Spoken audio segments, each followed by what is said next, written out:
उनका नाम है दीपक पटेल, वो हमारे गुरु हैं। ठीक है, ये जो तारीफ कर रहे थे ये इसके लिए कि एक तो प्रेम है, तो जहाँ प्रेम होता है तो वहाँ प्रेरणा आती है, और ये सब बाय नेचर निकलता ही है। और किसी ने कहा कि स्टेटस देखने से भी वाइब्रेशन आ जाती है, वो सब ठीक है, लेकिन मैं एक बात बता दूं कि हम जब पैदा होते हैं, मैंने अभी भी किसी को बताया, हम हमारी पूरी लाइफ लिखवा के आते हैं, कोई भी कुछ चेंज नहीं कर सकता उसमें। हाँ, ये ज़रूर होता है कि किसी से मिलने के बाद कभी कभी होता है ना, कोई किसी को बीमारी होती है और हम 10 डॉक्टर भटकते हैं तो ठीक नहीं होता, लेकिन कोई जब ऐसे कोई सजेशन देता है कि उस डॉक्टर के पास जाओ, वहाँ इसका इलाज है, और हम जाते हैं और ठीक हो जाते हैं, तो हमको लगता है कि डॉक्टर बहुत बहुत बड़ा काम कर दिया, डॉक्टर बहुत एक्सपर्ट है। लेकिन यहाँ हमको थोड़ी साइंस समझनी पड़ेगी। वो डॉक्टर एक्सपर्ट नहीं है, वो जो है सो है। हमारी डॉक्टर की लेन देन ऐसी है, हमारा उसके साथ कर्मों का ऋणानुबंध ऐसे है कि हमको ठीक उसी के हाथों होना था। इसके लिए हम राइट टाइम पे राइट जगह पहुँचते हैं, और वो हमारा जो प्रॉब्लम था, जो बीमारी थी, उस डॉक्टर से ठीक होनी थी, तो वो ठीक हो जाती है। डॉक्टर का भी कर्म पूरा होता है, हमारा भी कर्म पूरा होता है, तो वो एक एनर्जी रिलीज होती है। तो वैसे ही जैसे कहा किसी ने कि स्टेटस देखने से या याद करने से या भजन सिमरन करने से भी जो हमारी जो बहुत सारी चीज़ें ठीक हो जाती है। लोग बताते हैं कि उनकी बहुत सालों से नींद नहीं आती है, नींद की टेबलेट लेनी पड़ती है, तो सिमरन मेडिटेशन स्टार्ट किया, नींद आना चालू हो गया, वो गोली जो थी वो बंद हो गई, और जो एक डिप्रेशन टाइप लगता था वो बंद हो गया। तो ये सब भी ऐसा नहीं है कि मतलब मेडिटेशन ने कोई चमत्कार कर दिया या गुरु ने कोई चमत्कार कर दिया, ऐसा नहीं है। तो लॉ ऑफ कर्मा इस टाइप से काम करता है कि वो आपका वैसे ही ठीक होना लिखा था। इसके लिए आप रीना से जुड़े, आप सब सिमरन कहते हैं, इसके लिए आप उससे जुड़े और इस तरीके से आपने एक्सेप्ट किया और आपने शुरू किया, और वो उस टाइम पे ठीक हो गया। बीमारी पैदा होने की भी ड्यू डेट होती है और ठीक होने की भी ड्यू डेट होती है। ठीक है, और कोई भी इस दुनिया में, ये आप लिख लो, कोई भी इस दुनिया में कितना भी बड़ा डॉक्टर हो या कोई बाबा हो या कोई, हम सुनते हैं ना बहुत शक्ति है, वो ठीक करता है, दुनिया में किसी के पास भी इतनी पावर नहीं है। ये सब धोखा होता है कि कोई किसी को जाकर ठीक कर दे, कोई आशीर्वाद ले ले या कुछ चढ़ावा कर दे, या इस तरीके से जो होते हैं सब भ्रम होते हैं। कोई किसी का प्रॉब्लम ना ठीक कर सकता है, ना कोई किसी को प्रॉब्लम दे सकता है। ये साइंस है, ये नियम है, हमको नियम समझना है, हमको इन बातों से ऊपर उठना है। हमारे गुरु की ये ही कोशिश लगी रहती है कि कैसे भी किसी भी तरीके से ये जो इन चीज़ों में हम फंसे रहते हैं, हम क्या है ना, हमको ज्ञान नहीं होता, तो बहुत सारी चीज़ों में हम उलझनों में लगे रहते हैं। तो हम ऐसे किसी इंसान की तलाश करते हैं जो हमारा एक दिन में सब ठीक कर दे। अपनी सहेलियों से, फैमिली से सिर्फ ढूंढते रहते हैं, ऐसा कोई बाबा मिल जाए, ऐसा कोई पंडित मिल जाए, कुंडली देखे और सब ठीक कर दे और सॉल्यूशन बताए। और जब कोई बताता है ना, हम बहुत एक्साइटेड होते हैं कि भाई जल्दी मिले उससे, जल्दी हमको हमारा प्रॉब्लम का सॉल्यूशन मिल जाए। तो ये धोखा होता है। कर्म सत्ता ऐसे काम करती है। अगर किसी गांव के पंडित से हमको ठीक होना लिखा रहेगा ना, तो हमारी कुदरत हमको वहाँ पहुँचा ही देगी, और उससे मिलने के बाद उसकी शक्ल देख के हम ठीक हो जाएंगे। तो इसमें कर्ता भाव नहीं, ये तो ठीक है, ये तो ट्रांजैक्शन हुई, लेकिन इसमें कर्ता भाव नहीं आना चाहिए। ना उस पंडित की, बाबा की, जिसने ब्लेसिंग की या जिसने आपको जो भी सॉल्यूशन दिया होगा, ना ही हमारे मन में ऐसा आना चाहिए कि भाई इसकी वजह से इसने ब्लेसिंग की तो हम ठीक हुए। इसमें पावर है। हमको हमारी जागृति, हमेशा हमको जागृति में रहना है, अपने आप को ये समझाना है कि किसी को पावर नहीं है। जैसे गूगल काम करता है एल्गोरिथम, वैसे ही कुदरत में भी कंप्यूटराइज एक एल्गोरिथम होता है। जैसे जैसे हमने जिस टाइप के हमने लास्ट बर्थों में कर्म बनाए हैं, जिससे जैसी लेन देन है, फॉर एग्जाम्पल अगर दो फ्रेंड हैं, आपस में बहुत प्रेम है, दो लड़कियां, दो सहेलियां हैं, आपस में बहुत प्रेम है, और दोनों की शादी हो जाती है, अलग हो जाती है, लेकिन अंदर से वो जुड़ी रहती है एक दूसरे का। अंदर में ऐसा भाव बनाती है कि हम अलग नहीं हो। तो नेक्स्ट जन्म में कुदरत उन दोनों को हस्बैंड वाइफ बनाएगी, या तो एक पार्टनर बनाएगी किसी टाइप के, या तो माँ और बेटी बनाएगी, मतलब पास में रखेगी, अगर दोनों एक दूसरे के प्रति भाव बनाते हैं तो इसके कहते हैं लॉ ऑफ कर्मा। साइंस को समझना है हमको किसी गुरु को या किसी बाबा को इस टाइप से नहीं पकड़ना है कि ये चमत्कार करेगा, इसकी वजह से ये हुआ। हमको साइंस समझनी है, और साइंस ये कहती है कि जो जिसने बीज बनाया, जैसे जैसी लेन देन हमने क्रिएट की है, क्रिएट करने का मतलब हमने वो एनर्जी पैदा कर दी पिछले जन्मों में, वो अब एनर्जी जो परमाणु होते हैं, जो एटॉम्स होते हैं, वो हमने बना दिए, वो हमने बांध दिए, और इस जन्म में वो रिलीज होंगे। वो जो है ना, इस जन्म में वो कर्म की लेन देन वो कंप्लीट होगी। ठीक है, तो जो भी ट्रांजैक्शन होता है, ये स्टेटमेंट आप लिख लो, मेरे गुरु बार बार कहते हैं, पहली श्वास से लेके आखिरी श्वास तक हमारे शरीर से, हमारे जीवन में जो भी होता है ना, वो सब पहले से लिखा हुआ रहता है। हम लोग है ना अज्ञानी हैं, हमको लगता है जो भी हमारे साथ बुरा हुआ, उसने ऐसा किया, उसकी वजह से ये हुआ, हम उसको छोड़ेंगे नहीं, वो अगर ये नहीं करता तो ये नहीं होता। ये होता है ना, हम सबके डेली बेस पे होता है। अभी कल हमने 15 अगस्त सेलिब्रेट की कि हम आज़ाद हुए, पर अपने आप से पूछे क्या रियली हम आज़ाद हैं? अपने आप को हम मानते हैं कि हम फ्रीडम है? क्या मानसिक गुलाम नहीं है? कुछ तो है अंदर में जो जंजीरें बांध के बैठी है हमको, हम अभी भी गुलाम ही हैं। सिर्फ बाहर से दिख रहा है, दूसरों को दिखता है हम आज़ाद है, लेकिन हम सबको पता है हम अंदर से बंधे हुए हैं। बाहर से तो चलो हमको हमारे कर्मों ने बांधा है, हमने जैसे कर्म बनाया वैसे कर्मों हमको वैसे हमको थॉट्स आते हैं, लेकिन क्या अंदर से हम मुक्त हैं, अंदर से हम आज़ाद हैं? तो हो ही नहीं सकते, क्योंकि हम अभी भी अज्ञान में है, देहदास में है, हमारा ध्यान पूरा शरीर में है। हमको स्पिरिचुअल ज्ञान, ये दुनिया क्यों है, हम क्यों आए, कहाँ जाएंगे, ये हमारा भाई बहन कहाँ से आए, जब हम शरीर में नहीं थे कहाँ थे, शरीर के बाद कहाँ जाएंगे, हमारा अंतिम अल्टीमेट गोल क्या है, ये सब चीज़ें जब तक पता नहीं पड़ेगी ना, लाइफ में भटकते रहेंगे। हमारे गुरु कहते हैं कि ज्ञान वही जो प्रैक्टिकल हो। अगर प्रैक्टिकल लाइफ में आपको ज्ञान नहीं आ रहा समझ में, अप्लाई नहीं कर पाते हो, या वो साइंस मैथ्स नहीं होती है, मतलब कुछ गड़बड़ है। देखो यूट्यूब पे पूरा ज्ञान भरा पड़ा है, मोटिवेशन, 1000 मोटिवेशनल स्पीकर दिन भर मोटिवेशन के देते रहते हैं, 1000 टाइप के सत्संग सुनते हैं, ज्ञान सुनते हैं, फिर भी हम वैसे के वैसे क्यों होते हैं? क्यों नहीं बदलते, क्यों नहीं चेंज होते? जो मोटिवेशन की जो स्पीच देते हैं ना कि भाई गुस्सा मत करो, अपनी बीवी से मत लड़ो, वो घर जाके अपनी बीवी से लड़ते हैं, उनको खुद को भी नहीं पता होता, क्योंकि ये सब पहले से लिखा हुआ रहता है। तो फिर मुक्ति की आज़ादी क्या है? हम कब मुक्त होंगे? हम बाहर कुछ भी बदल नहीं सकते, बाहर कुछ भी चेंज नहीं कर सकते, ठीक है ना? दूसरों को चेंज कर सकते हैं ना खुद को, जो हमारा जो बॉडीली जो बिहेवियर होता है। पति पत्नी को चेंज करना चाहते हैं पूरी ज़िंदगी, और पत्नियाँ चाहते हैं, हमारी पति चाहते हैं हमारी पत्नियाँ चेंज हो जाए। सास बहू एक दूसरे को बदलना चाहते हैं कि भाई ये गलत है, ये सुधर जाए तो सब ठीक हो जाएगा। बच्चे माँ बाप को सुधारना चाहते हैं, माँ बाप बच्चों को सुधारना चाहते हैं। ये होता है इन सबकी लाइफ में, और क्या होता है? छोटी छोटी बातों में हमारी लाइफ शुरू होती है और ख़त्म हो जाती है। तो ये सब इसके लिए होता है, हम इसके लिए स्ट्रगल करते हैं, इसके लिए कोशिश करते हैं, क्योंकि हमको ज्ञान नहीं है, एक्चुअल हमारी समझ नहीं है। तो हमारा जो जीवन है ना, आपके मन में सवाल पैदा होना चाहिए कि अगर पहला ही श्वास से लेकर लास्ट श्वास तक सब कुछ फिक्स है, पहले ही कहीं ना कहीं वो लिखा गया, प्रोग्रामिंग हो गई, तो हमारे हाथ में क्या है? फिर हम क्या करें? हम कुछ नहीं कर सकते क्या? हम जानवरों की तरह, कुछ फ्रीडम नहीं है। हम इस लाइफ में अपनी बुद्धि, अपनी समझ, अपना विवेक, अपना स्पिरिचुअल डेवलपमेंट कर सकते हैं, अपनी समझ बढ़ा सकते हैं। और समझ जो होती है ना, वो आंतरिक होती है, बाहर नहीं होती। हमारी बुद्धि बढ़ा सकते हैं। जैसे अभी सास ने कुछ गलती कर दिया, कुछ कर दिया, तो हम उनको हमेशा उनको दोष देते रहते हैं, ठीक है, राग द्वेष पैदा करते हैं कि इसने ये किया, इसकी वजह से ये होता है, मेरी सास तो है ही दुनिया की नंबर 1 बुरी औरत, इससे ज़्यादा बुरी औरत मैंने देखी नहीं है। और सास भी वही बोलती है कि दुनिया की नंबर 1 बुरी जो है मेरी बहू है, उससे ज़्यादा कोई मैं देखी नहीं है। तो ये जो भाव है ना, जो अंदर में हमारा जिससे भाव रहता है किसी के लिए भी, जब तक किसी के लिए भी राग या द्वेष है, किसी को हम गलत मानते हैं, किसी को हम समझते हैं कि ये इंसान गलत है, किसी को दोषी देखते हैं, तब तक हम अंदर में मुक्त नहीं हैं।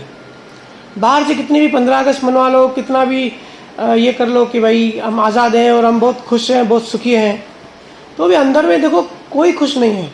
बाहर से कितने भी ऐसे अच्छे अच्छे फ़ोटोज़, ड्रेसेस पहन के, अच्छे अच्छे फ़ोटोज़ पहन के स्टेटस लगाओ, और ऐसे कहीं घूमने जाते हो तो आजकल तो बस इसी के लिए तैयार होते हैं कि भाई जल्दी फेसबुक पे डालो और स्टेटस पे दूसरों को दिखाओ कि भाई मैं कितना खुश हूँ। अपने हस्बैंड के साथ होटल में खाना खाने गए, 10 फोटो आ जाएंगे स्टेटस पे, पूरा सिर्फ शो ऑफ, पूरा शो बाजी चलती है कि भाई दूसरे देखें। हमारा फोकस पूरा दूसरों के ऊपर ही होता है कि भाई मैंने अच्छा पैटर्न पहने, अच्छी न्यू ड्रेस पहनी, तो भाई दूसरे देखें। मतलब बिल्कुल रोबोटिक तरीके से चल रहे हैं। क्या चल क्या रहा है? ये सब करने नहीं आए हम, ये सब पूरी अज्ञानता की निशानियाँ हैं। अंदर में कोई खुश नहीं है, कोई सेटिस्फाइड नहीं है इसी के लिए। अंदर में सबके उलझने लगी रहती हैं, और फिर हम सवाल पूछते हैं कि भाई इतनी उलझने क्यों हैं, हम इतने दुखी क्यों हैं? खुश तो है, ठीक है, बाहर तो फेसबुक पे तो डाल दिया फोटो, भाई हस्बैंड के साथ हम घूमने जा रहे हैं, लेकिन हस्बैंड के साथ जो झगड़ा हुआ वो तो हमको ही मालूम होता है, जो अंदर टॉर्चर फील करते हैं हमको मालूम होता है, वो तो बता भी नहीं सकते किसी को। तो इन सब का जवाब ढूंढने के लिए हमको स्पिरिचुअल समझ जो है डेवलप करनी पड़ेगी। बिना समझ हम कुछ भी नहीं समझने वाले, और कुछ भी नहीं होने वाला हमारी लाइफ में। ऐसे पता नहीं कितने जन्म हमने ले लिए, शादी किए, बच्चे किए और ऐसे मर गए। अभी भी लिया है, अभी भी इसी तरीके से हम चलते रहेंगे तो जीवन जैसे शुरू हुआ था वैसे ही ख़त्म हो जाएगा।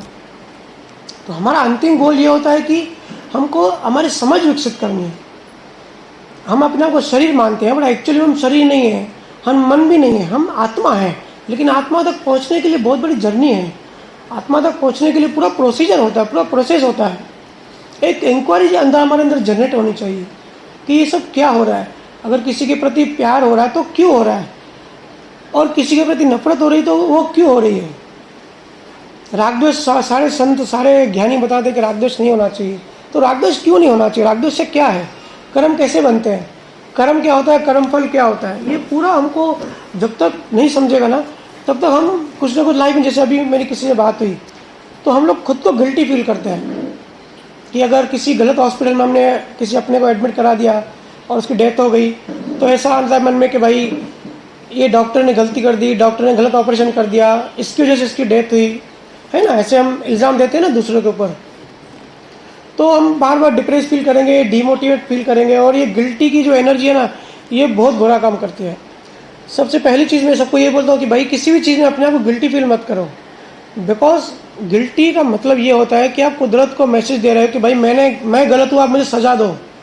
और गिल्टी की सज़ा जो है ना, गिल्टी की जो एनर्जी है ना, उसका जो रिजल्ट आता है नेक्स्ट जन्म में वो कैंसर का आता है।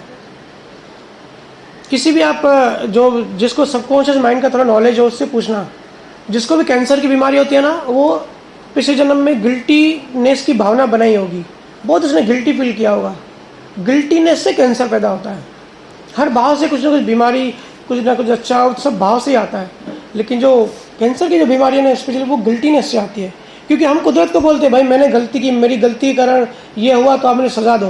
तो उसकी सज़ा हमको फिर कुदरत नेक्स्ट जन्म में ये देती है। इसके लिए अंदर से हल्के हो जाओ। जब आपके हाथ में है ही नहीं कुछ भी, तो आप अपने आप पर बोझा क्यों उठा रहे हो? क्यों लग रहा है कि ये मैंने किया, ये मेरी वजह से हुआ, या ये उसकी वजह से हुआ? इसको कहते हैं कर्ता भाव। हम सब रोबोटिक्स हैं, कुदरत की कहते हैं ना कठपुतलियाँ। मेरा एक बहुत फेवरेट एग्जाम्पल है, मैं हर जगह देता हूँ। जैसे बैलगाड़ी का बड़ा पहिया होता है ना, तो उस पर मच्छर बैठता है। तो जब पहिया चलता है तो मच्छर को लगता है कि ये पहिया मैं चला रहा हूँ, ठीक है, लेकिन पहिए की ताकत कितनी है और मच्छर की कितनी? तो हम सब एक मच्छर हैं। पूरा जो नेचर है ना, जो ब्रह्मांड है, जो कुदरत है, ये पूरा जो सिस्टम है, हम छोटे से मच्छर हैं। हमारे हाथ में कुछ भी नहीं है, क्योंकि हम अज्ञानी हैं, क्योंकि हमको नॉलेज नहीं है, प्रॉपर हमको चीज़ें पता नहीं है। इसके लिए हमको भी ऐसा लगता है कि भाई ये घर मैं चला रहा हूँ, ये संसार मैं चला रहा हूँ, मैं अपने पति को संभाल रही हूँ, मैं अपने पत्नी को संभाल रहा हूँ, मैं बच्चों को ग्रो कर रहा हूँ, मैंने उनको इतनी अच्छी पढ़ाई दी। तो ये जो होता है ना, मैंने ये किया, मैंने वो किया, ये कर्ता भाव जो है ना, ये गलत है। जैसे उस मच्छर को ऐसे लग रहा है ऐसा है नहीं, उसको ऐसे भ्रम पड़ गया, वैसे हम सब भ्रम में हैं, ये सब मैं कर रहा हूँ। हम कुछ भी नहीं कर सकते, हमारे हाथ में कुछ भी नहीं है। ये किसी भी स्पिरिचुअल, किसी भी धर्म से जुड़े हो, किसी भी चीज़ से आप जुड़े हो ना, ये अगर बेसिक चीज़ आपने समझ लिया ना कि कोई भी दोषी नहीं है, सब निमित्त होते हैं। अगर हमको अगर कोई दुख देता है ना, तो वो हम पर्सन को देखते हैं कि अगर किसी का हस्बैंड बहुत दुखी कर रहा है, तो हमको लगता है कि हमारे पति है ना, वो बहुत ख़राब आदमी है दुनिया का, वो तो अपनी बहनों को प्यार करता है, अपने फ्रेंड्स को प्यार करता है, हमको तो प्यार ही नहीं करता। तो हम जो दुख फील करते हैं ना, वो हमारा पति सब निमित्त है। कुदरत ने उसको हमको वो दुख देने के लिए, हमने जो पिछले जन्म में जो कर्म बनाए थे, जो हमने किसी को दुखी किया होगा, दुख के भाव बनाए होंगे, उसकी जब सज़ा हमको जो कुदरत देती है, तो हमारा जो पति होता है ना, वो निमित्त बनता है, या पत्नी निमित्त बनते हैं। वो जानबूझ के धोखा नहीं देता, जानबूझ के वो दुख नहीं देता। इस दुनिया में जानबूझ कर कोई कुछ नहीं कर सकता। ये ऐसा नहीं है कि मैं स्पिरिचुअलिज्म मैं सिखा रहा हूँ, ये मैं नियम बता रहा हूँ। एक कुछ यूनिवर्सल लॉ है, जैसे लॉज होते हैं ना, आरटीओस के, रोड के लॉ होते हैं, साइंटिफिक लॉज होते हैं। H2O से पानी बनता है, जैसे हाइड्रोजन ऑक्सीजन को मिला तो पानी बनता है, ये नियम है। अगर पानी को गर्म करोगे तो 100 डिग्री पे वो स्मोक बनेगा, ये नियम है। आप इंडिया में करो या अमेरिका में करो, ये कोई स्पिरिचुअलिज्म में ये नहीं है, किसी की मान्यता नहीं है। अगर कोई मुस्लिम भी पानी को गर्म करेगा तो 100 डिग्री पे ही वो स्मोक होगा, और कोई हिंदू करेगा तो भी 100 डिग्री पे। इसको बोलते हैं नियम, लॉ। तो ये जो मैं बता रहा हूँ ना, ये भी लॉज हैं। हमारी लाइफ कैसे चलती है, इंसान कैसे चलता है, क्यों इतनी अप डाउन्स आते हैं लाइफ में, क्यों कोई बहुत ज़्यादा दुखी होता है, कोई बहुत ज़्यादा सुखी होता है, कोई अमीर होता है, कोई गरीब होता है। तो ये सब क्यों होता है, ये सब लॉज हैं। उसके क्रिएटर हम खुद ही होते हैं। पिछले जन्म में जो हम जिस तरह के भाव बनाते हैं, इस जन्म में रिजल्ट आता है। इसके लिए सब निमित्त बनते हैं। अभी वो कुदरत तो हमको आएगी नहीं नीचे सुख का दुख देने, तो हमारे पति, हमारे बच्चे जो है ना, वो निमित्त बनते हैं हमको दुखी करने के लिए। किसी किसी घर में देखते हैं जो कभी कभी हैंडीकैप बच्चे होते हैं या हैंडीकैप कोई होता है, तो उसकी बहुत सेवा करनी पड़ती है। तो अंदर से एक्सेप्ट नहीं होता, अंदर से हम चाहते हैं कि ये हट जाए हमारे घर से, या ये चला जाए, हम अभी सेवा नहीं कर सकते। ऐसा हम सबके साथ होता है, राइट। तो उसको ना वो सेवा लेकर आया है कि वो हमसे इतनी सेवा लेगा, चाहे हम एक्सेप्ट करें चाहे एक्सेप्ट नहीं करें, मजबूरी में या पति के डर से हमको करना ही पड़ता है। बहुत सारी चीज़ें हमको करनी पड़ती हैं जो हम नहीं चाहते। तो अगर वो जो दुख है ना, दुख कहाँ से पैदा होता है, वो जो चीज़ को हम एक्सेप्ट नहीं करते, क्योंकि हमको ज्ञान नहीं है तो हम एक्सेप्ट नहीं करते कि भाई ये हैंडीकैप है तो उसकी मैं सेवा क्यों करूं, मैं ही क्यों फंसा या मैं ही क्यों फंसी, ऐसे आते हैं ना फीलिंग्स, क्योंकि ज्ञान नहीं है। अगर हमको ज्ञान हो जाए कि भाई पिछले जन्म में ज़रूर मैंने इसको सेवा कराई है तो उसका बदला ले रहा है, इसके लिए निमित्त बना। किसी भी प्रॉब्लम को अगर आपने एक्सेप्ट कर लिया, हम सबकी लाइफ में प्रॉब्लम होती है, किसी की लाइफ परफेक्ट नहीं होती, ठीक है। ये इंडिया में नहीं, पूरी दुनिया में। मैं दुनिया भर में घूमता हूँ, रिसर्च करता हूँ, अंग्रेज़ों से, स्पेनिश से, फ्रेंचों से मिलता रहता हूँ, उनकी लाइफ पूछता हूँ, और जो भी कह रहा हूँ मैं अपने अनुभव से कह रहा हूँ, एक्सपीरियंसेस से। ऐसे कहीं पढ़ा लिखा के गीता पढ़ लिया और बता दिया, वो तो बहुत आसान है। लेकिन ज्ञान वही है, हमारे गुरु कहते हैं जो प्रैक्टिकल हो। तो प्रैक्टिकल बता रहा हूँ, किसी की लाइफ परफेक्ट नहीं होती। इवन आप जिसको ज्योतिष का भी ज्ञान होगा ना, ज्योतिष में क्या होता है ना, 12 घर होते हैं। तो 12 घर में कुछ अच्छे ग्रह होते हैं, तो 6 जो प्लैनेट होते हैं वो अच्छे घर में होंगे, 6 मतलब खराब नेगेटिव में होंगे। तो किसी की लाइफ भी परफेक्ट नहीं होती कि सब कुछ हो, कुछ चीज़ें होती है, कुछ चीज़ें नहीं होती हैं। हमारी डिज़ाइन लाइफ हमारी वैसी होती है। तो ये सब अनुभव से बता रहा हूँ कि किसी भी चीज़ को अगर आपने एक्सेप्ट कर लिया, खास करके अपना आपको जो दुख है, जिस चीज़ का दुख को अगर आपने स्वीकार कर लिया कि भाई ये मेरा ही कर्म है, ये मुझे भोगना ही है, ये एक्सेप्ट कर लिया मन में, आपका दुख है ना 90% गायब हो जाएगा। कोई भी एक्चुअली हमारी सब मान्यताएं होती हैं, कोई भी चीज़ अच्छी नहीं होती, कोई भी चीज़ बुरी नहीं होती, कोई भी चीज़ दुखी नहीं होती, कोई भी चीज़ सुखी नहीं होती। ये सब हमारी मान्यताएं होती हैं। जैसे आइसक्रीम होती है ना, किसी किसी को पसंद होती है और किसी किसी को नहीं पसंद होती है। तो जो जिसको आइसक्रीम पसंद है वो खाएगा तो उसको सुख आएगा आइसक्रीम से। तो सुख आइसक्रीम से नहीं आ रहा, वो उसकी मान्यता से आ रहा है, ठीक है। तो ये सब हमारी मान्यताएं हम बना देते हैं। सुख दुख और दूसरे जो फीलिंग्स होती है ना, हमारी मान्यताओं से आता है। जैसे अभी आपने कहा कि तारीफ़ करी काफ़ी सारी, तो ये आपने मान्यताएं बिठा दी है। एक्चुअली ऐसा है नहीं। तो साइंस में सिर्फ सिद्धांत काम करता है, सिर्फ प्रैक्टिकल चीज़ें काम करती हैं। इसी के लिए अभी मेरे 2-3 दिन से जो अकोला के खास करके लोगों से मिल रहा हूँ, तो परेशानी में बहुत डूबे हुए हैं, मतलब बहुत ज़्यादा उलझे हुए हैं। तो यहाँ बहुत ज़रूरत है इन चीज़ों को समझने की। मैं सारे जो भी सॉल्यूशन प्रोवाइडर होते हैं ना, जो भी कहते हैं कि ये कर दो, ये पूजा, जो खास करके हम जाते हैं कुंडलियाँ दिखाते हैं तो बोलते हैं आपको काल सर्प है, आप ये पूजा करा दो, गारंटी देता हूँ ठीक हो जाएगा। या जो भी मोटिवेशनल स्पीकर्स होते हैं कि भाई आप ये कर लो तो आपका से दुख हट जाएगा। सारों लोगों से मिलता रहता हूँ, सारों को चैलेंज करता रहता हूँ, और हम सबको ये अनुभव भी है। कितना भी सुन लो, कितना भी पूजा पाठ करा लो, सब कर लो, जो दुख है वो होता ही है। वो कितनी भी कोशिश कर लो, अगर नहीं जाने वाला होता तो नहीं जाता। जैसे शारीरिक दुख भी होते हैं, ठीक है, बीमारियां भी होती हैं, नहीं जाने वाला होता है ना तो नहीं जाता है। और अगर उसकी ड्यू डेट खत्म हो गई, क्योंकि हर चीज़ की एक एक्सपायरी डेट होती है, तो कर्मों की भी एक्सपायरी डेट होती है, ठीक है, हर चीज़ हमेशा नहीं रहती। तो अगर वो उसको जाना होगा ना, फिर वो अपने आप चला जाएगा, अचानक चला जाएगा, बिना किसी ट्रीटमेंट के, बिना किसी इलाज के। तो आप ट्रीटमेंट करो, जाओ, ढूंढो, सर्च करो, वो ठीक है, लेकिन मन में ये आप जागृति रखो, होश रखो कि ये सब हो रहा है, हमारा लॉ ऑफ कर्मा के हिसाब से ही हो रहा है। बताने के लिए बहुत कुछ है, लेकिन टाइम बहुत कम है। लेकिन जो मेन चीज़ें हैं, जो मैं खास करके यहाँ के लोगों में देख रहा हूँ कि बहुत उलझनों में है, बहुत सबका मन भारी है। तो इन चीज़ों से बाहर उठो, और ऐसे मैंने बता दिया, अभी हम यहाँ सब मिले, आप सब आए, सुने, तो ये भी जो है ना, ये कर्मों में हमारे लिखा हुआ है, हम सबकी लेन देन लिखी हुई है पिछले जन्मों की। जब पैदा हुए तभी लिखा गया कि इस टाइम पे आप लोग यहाँ आओगे और मुझे सुनोगे और मैं यहाँ बोलूँगा, ठीक है, ये सब भी लिखा हुआ है। लेकिन जो एक्चुअल आप एक्सपीरियंस करोगे, जो अंदर से, जो मैं बोला अंदर से हल्के हो जाओ, बाहर से तो आप नहीं हो सकते, क्योंकि लॉ ऑफ कर्मा उस टाइप का है। अगर आपको दुखी होना है तो आप बाहर से तो हो गई, लेकिन अंदर में आप कैसे हो सकते हो हल्के, कि जैसे सिमरन मैडम ने बोला अभी कि आप मेडिटेशन करो, तो आप सब जो है ना मेडिटेशन करना शुरू करो। मेडिटेशन करना शुरू करोगे तो अंदर से जो आपने अभी तक जो कचरा जमा कर लिया है, जो भाव बना दिया ना, वो धीरे धीरे माइल्ड होते जाएंगे और आप हल्कापन फील करोगे।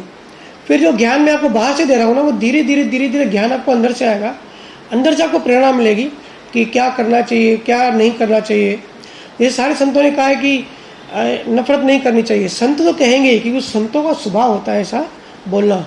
लेकिन आपने सद्दाम हुसैन का नाम सुना होगा, पूरी ज़िंदगी लोगों को टॉर्चर करता रहा, लेकिन आखिरी में उसने बुक लिखी है, उस बुक में उसने लिखा है कि किसी से भी नफरत मत करो, जीवन बहुत छोटा है और मुझे अभी पता पड़ा है, और जब नफरत करोगे तो आपकी थिंकिंग स्टॉप हो जाएगी, आपका जो ब्रेन है ना वो काम नहीं करेगा, बिल्कुल उलझने बहुत बड़ी उसने नफरत के टॉपिक बहुत बड़ा उसने लिखा है।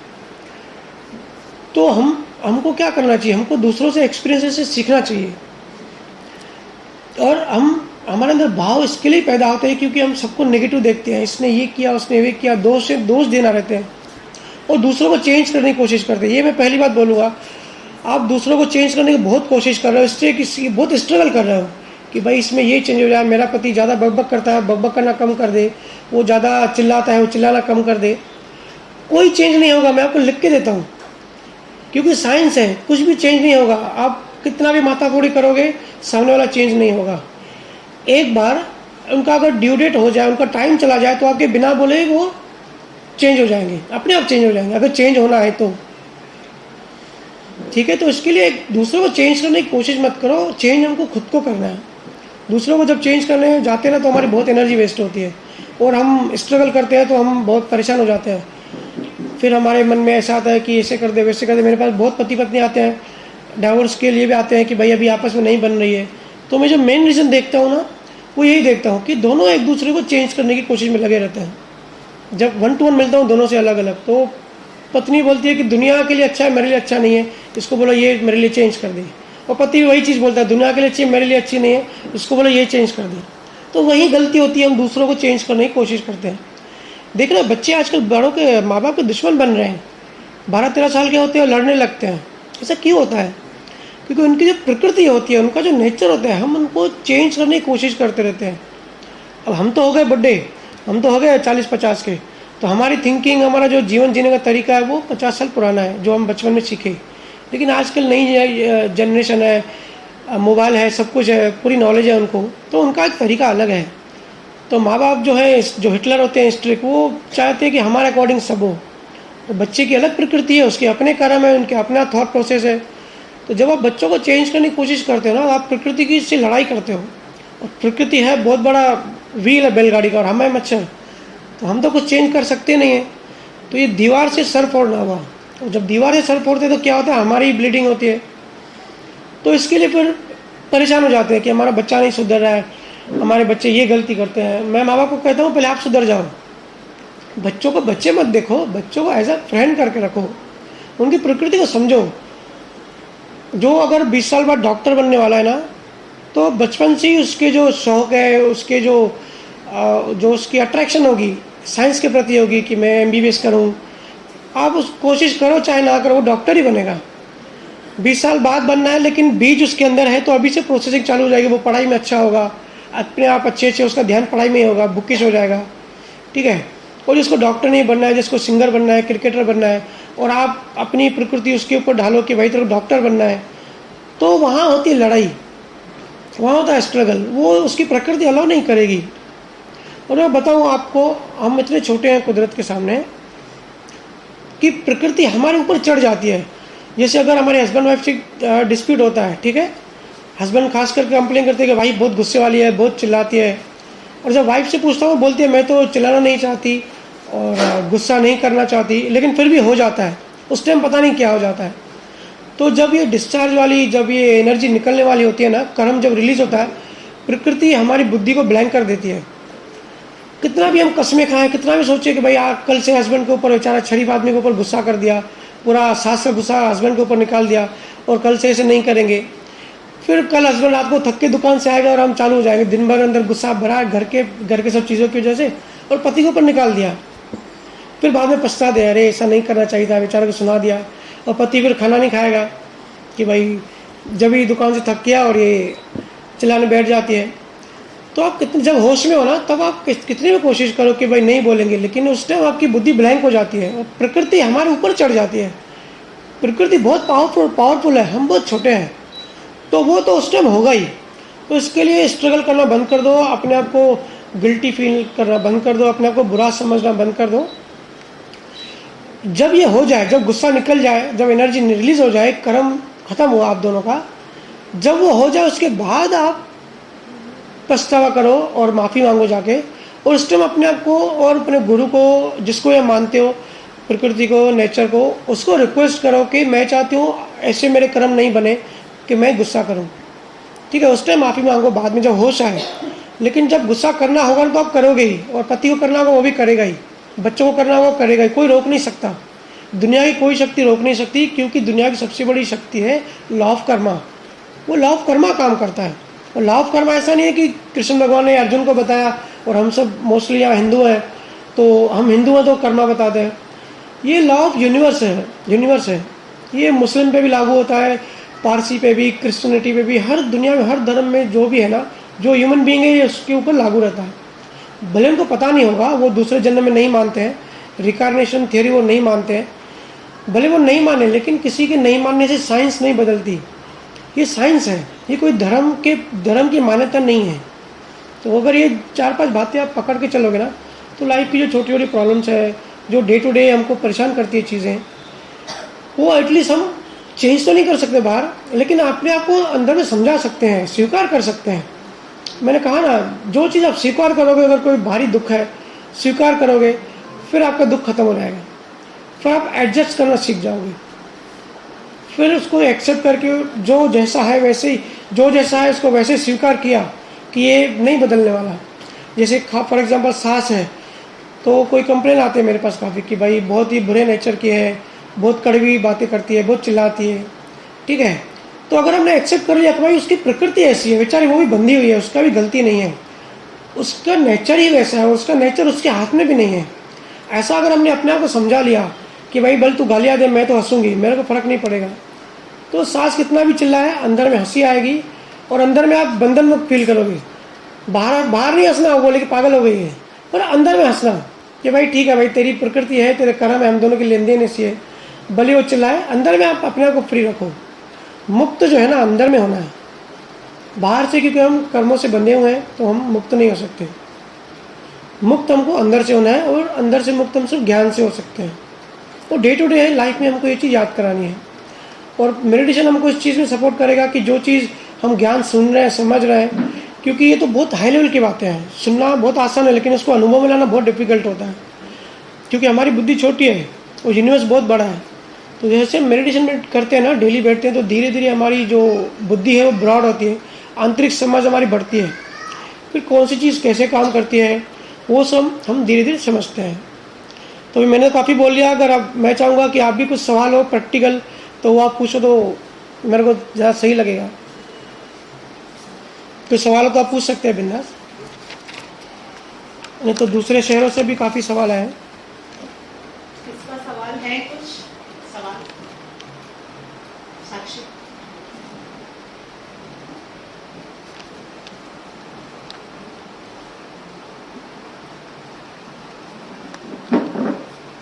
राम राम भैया। राम राम। मेरा ये क्वेश्चन है, आपने सत्संग में बताया था कि माँ बाप के कर्मों से लेन देन होती है, तो ये टेस्ट ट्यूब बेबी में लेन देन कैसे होती है, कैसे काम करती है, मुझे ये जानना था। देखो, टेस्ट ट्यूब बेबी क्या होता है, पेरेंट्स 3 होते हैं, राइट। यहाँ मेरे ख्याल से डॉक्टर्स हैं, उनको काफ़ी पता होगा, सरोगेट मदर बोलते हैं। तो जैसे माँ बाप से पिछले जन्मों की लेन देन होती है, इसी जन्म में तभी हमारे वो माँ बाप बनते हैं, हम बच्चे बनते हैं। ठीक है, क्योंकि लेन देन होता है। वैसे ही जब 3 लोगों की लेन देन होती है तो उस केस में सरोगेट मदर का रोल आता है।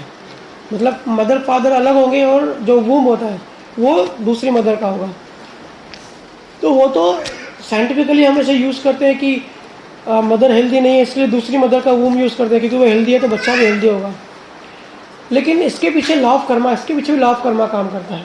वो जो सरोगेट जो मदर है जिसका वूम यूज़ करते हैं उसकी भी उस बच्चे के साथ लेन देन वैसी होती है कि वो बच्चा जो है 9 महीने दूसरी तीसरी मदर के अंदर होगा और जब ग्रो हो जाएगा तो फिर माँ बाप के पास चला जाएगा। तो वो जो 9 महीने की जो है ना, वो 9 महीने की भी लेन देन होती है। अब इंडिया में तो अभी नहीं है, लेकिन अगर यूरोप में देखोगे या यूएसए में, वहाँ पे रेंट में मिलते हैं वूम। मतलब मदर को जो हेल्दी लड़कियाँ होती हैं ना उनका वूम यूज़ करते हैं पैसा दे के। तो वो उनके हिसाब से तो वो चलो साइंस, अभी साइंस ने तरक्की कर ली तो हेल्दी बच्चा चाहिए तो इसके लिए हेल्दी मदर का वूम यूज़ करते हैं। उनका नॉलेज उतने तक ही है। लेकिन साइंस ये है कि वो बच्चे की लेन देन भी उस मदर से होती है, तभी उस मदर का वूम यूज़ किया जाता है। मतलब 3 लोगों की वहाँ पे लेन देन आ जाती है, माँ बाप की और वो तीसरी मदर की। मतलब टोटल 4 लोगों की, बच्चे की और 3 माँ बाप पेरेंट्स की। Thank you. ठीक है।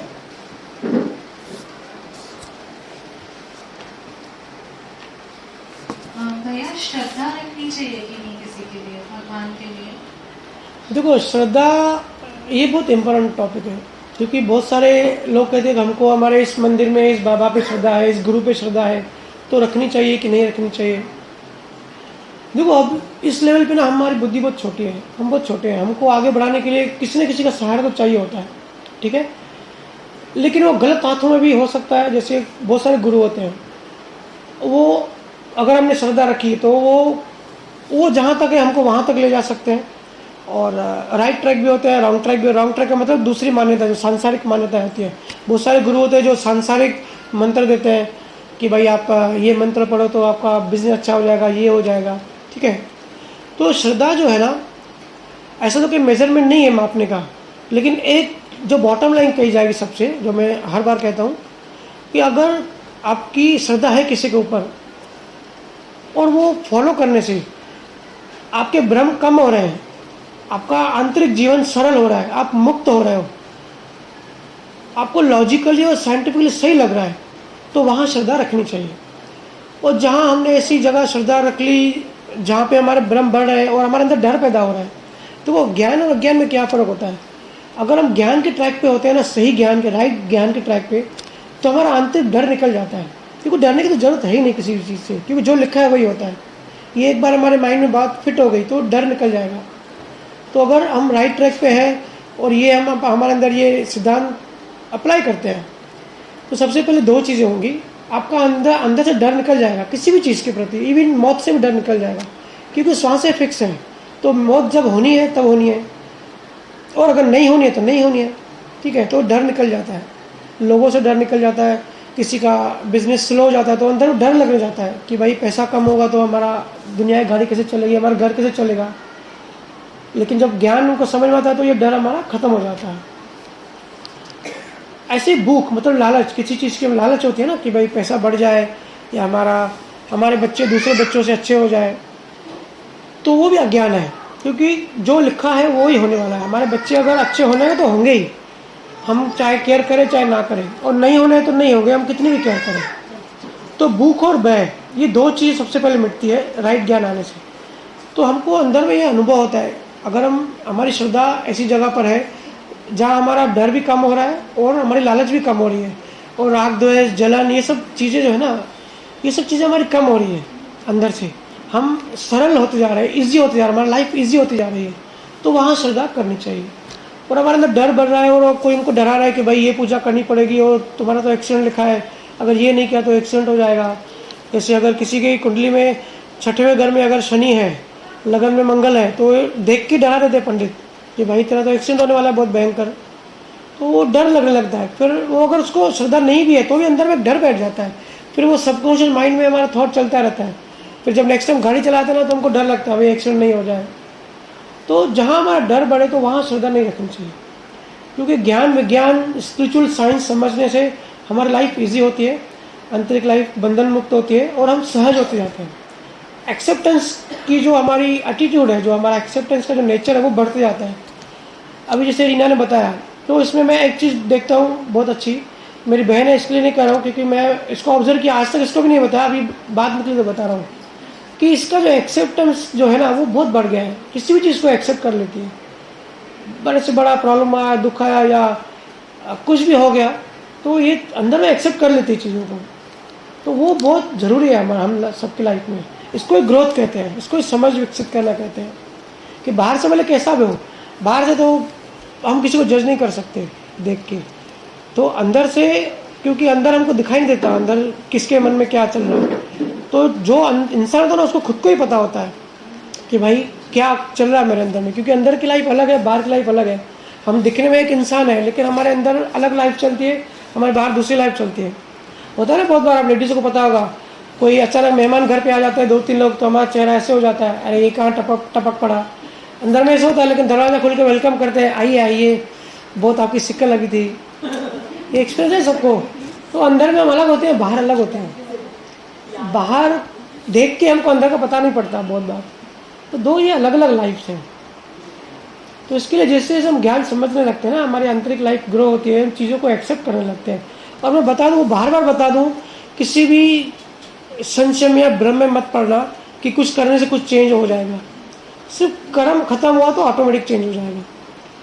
हाँ, ज्ञान से, अपनी समझ से, अपनी स्पिरिचुअल डेवलपमेंट से, मेडिटेशन से, अच्छी चीज़ों से आपके अंदर में जो समझ बढ़ेगी वो आपको आगे काम आएगी। लेकिन बाहर अगर ऐसा कोई अगर मान्यता कर ले कि ये दुख हमारा ख़त्म हो जाएगा और हमारा ये बाहर का जो हमारा जोश है, गुस्सा है, वो ख़त्म हो जाएगा, ऐसी उम्मीदें किसी से भी नहीं करें, इसकी कोशिश भी नहीं करें।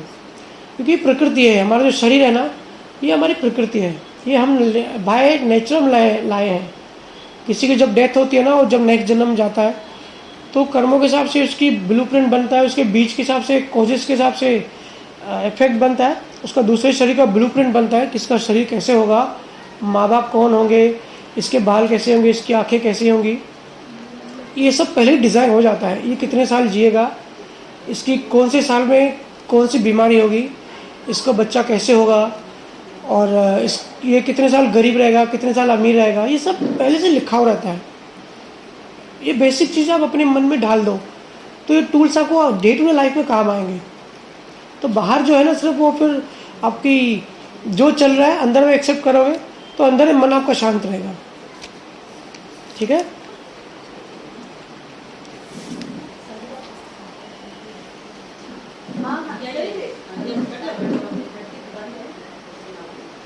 हेलो, राम राम भैया। आपने कहा था कि जैसे गिल्ट नहीं करना कोई चीज का, तो अपने को मालूम है मुझसे गलती हुई है, तो फिर क्या करना उसके लिए? हमको मालूम है ये गलती हुई, ये मालूम नहीं है, ये हमारा अज्ञान है, ये हमारी बेवकूफ़ी है। हमको पता नहीं चीज़ें कैसे काम करती है, इसके लिए मान लेते हैं कि मेरे से हुआ। हमसे कुछ हो ही नहीं सकता दुनिया में, सब कुदरत। मैंने बोला ना, हम कठपुतली हैं। हमसे जो गलती हुई ना, वो हम एक्चुअली हम जानबूझ के तो नहीं की, अपने गलती वर्ड यूज़ किया। तो गलती का मतलब ये होता है कि मैं नहीं करना चाहती थी लेकिन हो गया। तो कैसे हुआ, ये मतलब हमने नहीं किया। कोई कुदरत में कोई गलती होती ही नहीं है, सिर्फ कर्मों की लेन देन पूरी होती है। समझो आपसे गलती हुई, आपकी जैसे किसी की इंसल्ट हुई, ठीक है, तो वो इंसल्ट उसकी वैसे होनी थी, लिखी हुई थी, तो आपकी बुद्धि उस टाइम पे वैसे काम करेगी, वो थॉट्स वैसे आएंगे, आपका जो मुंह में जो वर्ड्स ऐसे आ जाएंगे गलती से, वो आपने जानबूझ के नहीं किया। तो हमको अभी तक लगता था कि भाई ये हम करते हैं, हमने किसी की इंसल्ट की तो इसके लिए बेचारे की इंसल्ट हुई और ये मेरे से गलती हुई, ये आपकी मान्यता है। ऐसा है नहीं।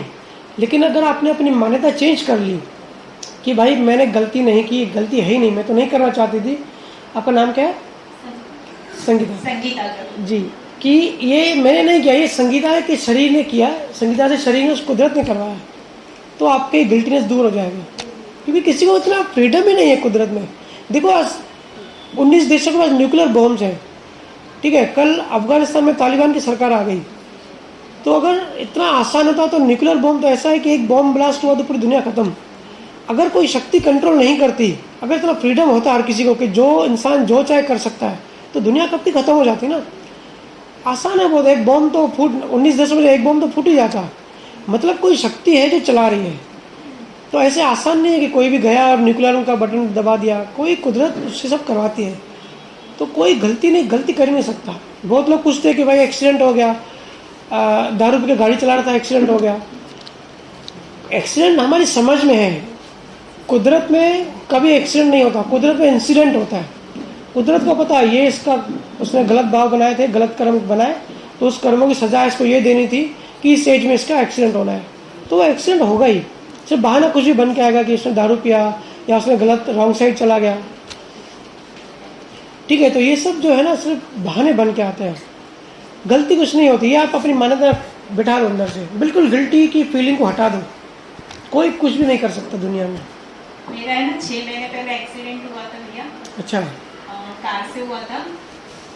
मतलब बाइक वाला बीच में रॉन्ग क्रॉस कर रहा था, उसके बचाने के चक्कर में गाड़ी पलट गई। लेकिन उसके बाद से मन में डर बैठ गया, जैसे कार में बैठ गई। डर बैठ जाता है।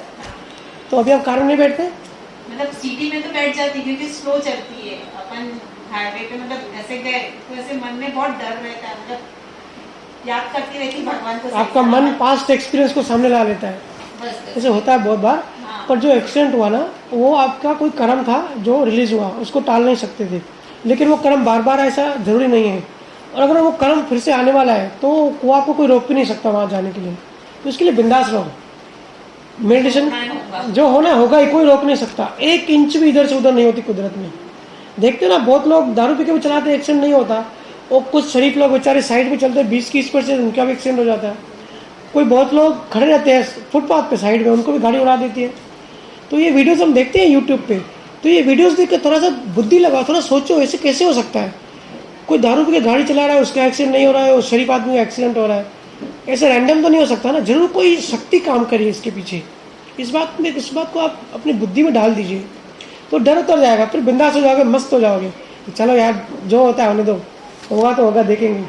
थैंक यू भैया। तो पानी लेना।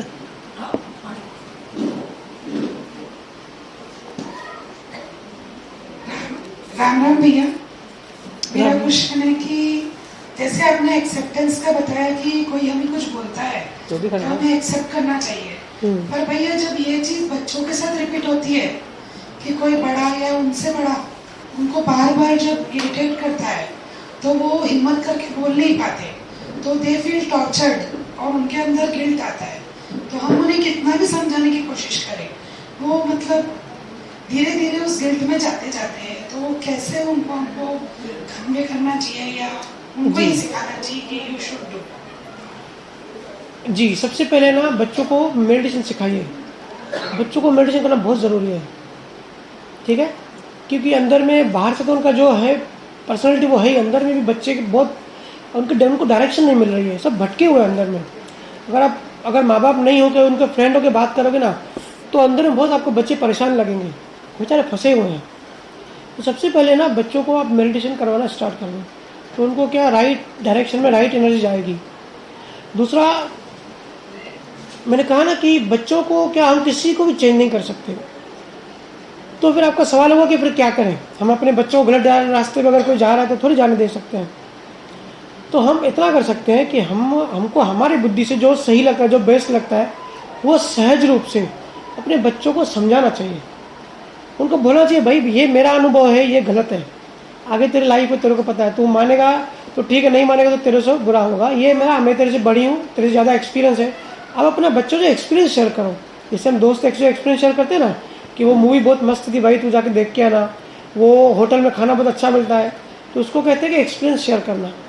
अपने बच्चों के फ्रेंड बन के बच्चों से एक्सपीरियंस शेयर करो, क्योंकि बच्चों की बायोलॉजिकल बॉडी बढ़ती रहती है, ठीक है, उनके हार्मोन्स बदलते रहते हैं और उनके हार्मोन्स कंट्रोल करते हैं उनके माइंड को। और आप ऊपर से कितना भी डंडा मारोगे उनको फ़र्क नहीं पड़ेगा, वो आपको हाँ हाँ बोलेंगे, फिर जैसे हैं वैसे ही हैं, क्योंकि कर्म वैसे हैं, लव कर्म ऐसे काम करता है। तो आप न किसी का बना सकते हो, न किसी को बिगाड़ सकते हो, इवन बच्चों का भी। तो आप सिर्फ बेस्ट पॉसिबल बच्चों को प्यार से समझाने की कोशिश करिए कि ये रास्ते मत जा, तू पढ़ाई में फोकस कर, पढ़ाई करेगा तो आगे करियर में जा सकता है, इसमें जा सकता है, नहीं तो लाइफ, जो पढ़ाई नहीं करते उनकी लाइफ ख़राब हो सकती है। ये देखो, ये मैं एक्सपीरियंस बता रही हूँ। लेकिन फोर्स करोगे और डंडा मारोगे, स्ट्रिक्ट बनोगे, तो फिर दुश्मनी हो जाएगी और प्रॉब्लम बढ़ जाएगा, सॉल्व नहीं होगा। भैया उनको जैसे जब कोई दूसरा इरिटेट करता है, उनके बराबरी का बच्चा या उनसे थोड़ा बड़ा या छोटा, दैट टाइम हमको मतलब हम बोल भी नहीं पाते और बच्चे भी खुद के लिए फाइट नहीं कर पाते, तो उस टाइम वो बहुत डिस्टर्ब हो जाते हैं। कॉन्फिडेंस, मैं कह रहा हूँ ना, क्या होता था पहले गुरुकुल होता था, तो सबसे पहले तो ध्यान कराते थे गुरुकुल में, क्योंकि ध्यान करने से कॉन्फिडेंस बढ़ता है हर चीज़ का। बिना ध्यान कॉन्फिडेंस नहीं बढ़ता है, डर डर सा लगा रहता है। तो इसके लिए कहा कि बच्चों को, अभी भी देखो ना, हमारे मुंबई में भी पढ़ाई में मेडिटेशन कंपलसरी कर रहे हैं। मतलब हमारे यहाँ अंग्रेज आए, उन्होंने मेडिटेशन बंद करवा दिया, और यूरोप के स्कूल में मेडिटेशन कंपलसरी है। लेकिन अभी धीरे धीरे मुंबई में भी स्कूल में मेडिटेशन करने के फ़ायदे और कॉन्फिडेंस कैसे बढ़ता है वो सब करवा रहे हैं। तो इसके लिए कहा कि आप जब आप मेडिटेशन बच्चों को स्टार्ट कराओगे ना, तो जो इरिटेट हो रहे हैं ना अननेसेसरी, कि दूसरे परेशान कर रहे हैं, क्या करूँ, डिसीजन नहीं ले पाते, तो वो इरिटेशन उनकी दूर होगी। उनको कहो कि किसी भगवान को मत मान, बच्चों को तो सब बोरिंग लगता है। बच्चों को बोलो किसी भगवान को मत मान, किसी गुरु को मत मान, सिर्फ 10 मिनट रात को सोने से पहले ये मेडिटेशन कर लेना, कॉन्फिडेंस बढ़ेगा। उनको ज़्यादा कुछ बताओ भी नहीं, लेकिन 10 मिनट भी करेंगे ना और करके सोएंगे तो उनको बहुत, उनका माइंड डेवलप होगा। बहुत सारी चीज़ें जो उनके अंदर जो नेगेटिविटी है वो हटती जाएगी, एक अंदर आंतरिक गुस्सा जो बढ़ रहा है ना वो हटता जाएगा, और एक पीसफुल की तरह बढ़ते जाएंगे। और जब हम पीस होते हैं ना, तभी वो फिर इरिटेशन वगैरह नहीं आएगा, राइट डिसीजन ले पाएंगे। और उनको ज्ञान भी धीरे धीरे समझाते रहो। ध्यान और ज्ञान दो ही चीज़ है, बस ये दो ही चीज़ों से हम ये सब पा सकते हैं। ठीक है, थोड़ा आगे तो लगे।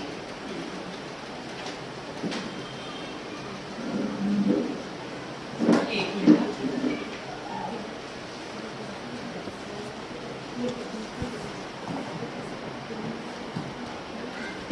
लेकिन बच्चों को ये भी समझाना है कि ये मेरा एक्सपीरियंस है, ये मेरा अनुभव है, ये मैं तेरे से शेयर कर रही हूँ as a friend, as a mummy नहीं, एज अ पापा नहीं, एज अ फ्रेंड। ठीक है, लेकिन अनुभव खुद को ही करना पड़ता है। अगर मेडिटेशन नहीं करना तो उनको बोलो कि अनुभव तो खुद को ही करना पड़ता है। विवेकानंद ने भी कहा है कि जैसे अल्बर्ट आइंस्टीन था, या जीसस थे, मोसेस थे, कबीर थे, इन सबको अनुभव हुआ, ठीक है, लेकिन उनका अनुभव आज हमारे काम नहीं आएगा। अगर उनका अनुभव हमारे काम आता तो ये ऐसा होता कि अगर वो खाना गया तो हमारा पेट भरना चाहिए। अगर हमको हमारा पेट भरना है तो हमको खाना खाना पड़ेगा। तो इसके लिए हम सबको खुद अनुभव करनी है हर चीज़। तो ये स्टार्ट होता है मेडिटेशन। ज़्यादा उनको बोर करो ही मत, बच्चे जल्दी बोर हो जाएंगे, फिर आपसे फिर दूर भागेंगे। उनको बोलो सिर्फ 10 मिनट नींद करने से, सोने से पहले भाई आप भी बैठो उनके साथ, बेड पे तुम भी बैठो, हम भी बैठो, साथ में बैठो। फिर आप खुद ही उनके अंदर जो है ना, आप वो खुद ही आपको बताने लगेंगे कि अभी हमको बेटर फील हो रहा है। ठीक है, नमस्ते भैया। नमस्ते।